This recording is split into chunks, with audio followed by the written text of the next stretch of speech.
केहू अच्छा कर्म करेला तो शमशानो घाट में ओकर पूजा होला कि ना बड़ा बढ़िया आदमी रहे, जे बदनाम होके जाला ओकरो रवा सब सुनते ही होखा। तो महंत चाचा जी हमने के बीच में नहीं की, ये हमनियों खातिर दुख के बात बा, लेकिन ये निर्गुण यहाँ के चरण में समर्पित बा। कि सुगना परई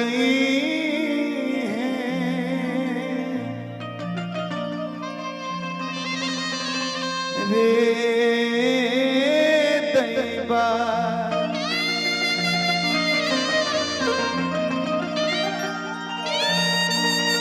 हर सुगना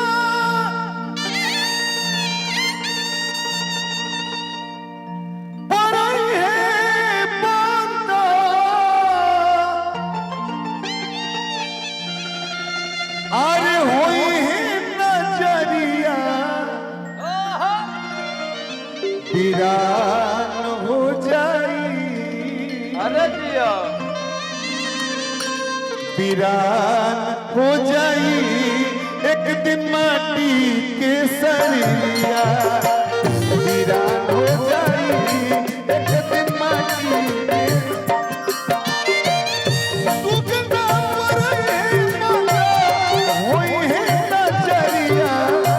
वीरान हो जाई,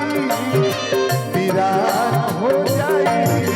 एक दिन माटी के सरिया, वीरान हो जाई एक दिन माटी के सरिया।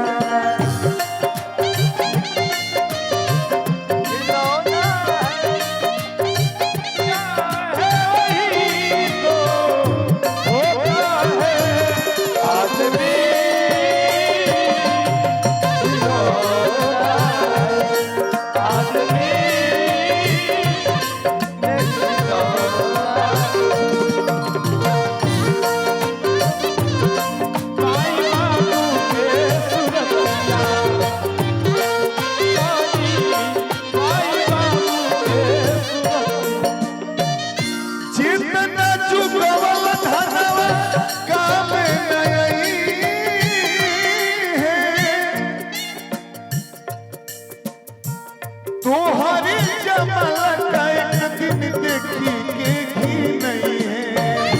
तुम्हारे जमाल का एक दिन देखी के ही नहीं है, तुम्हारे जमाल का एक दिन देखी जितना जो गवल धनवा में नहीं है, तुम्हारी जमाल का एक दिन देखी के ही नहीं है।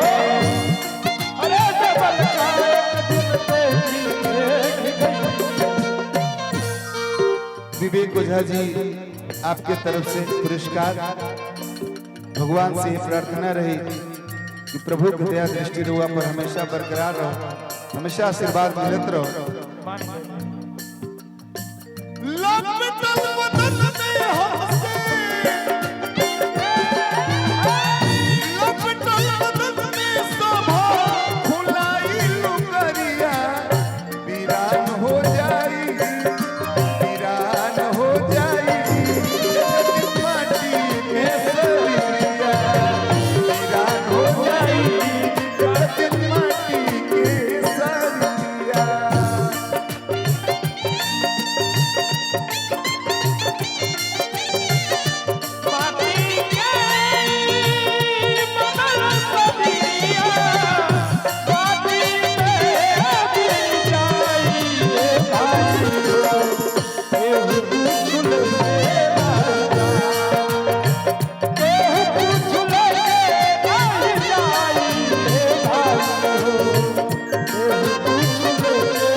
धर्म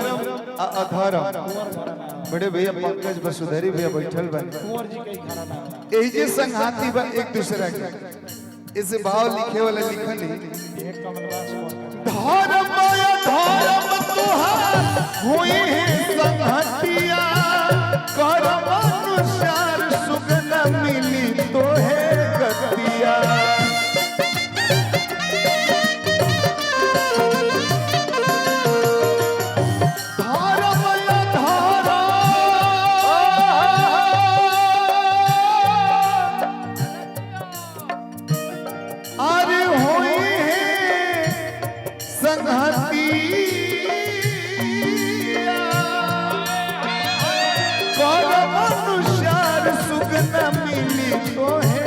रतिया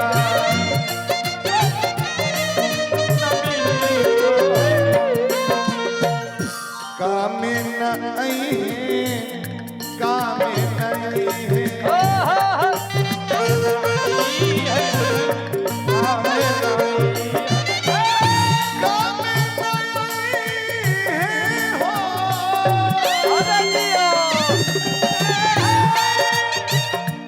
आज की टपीटी में हारिया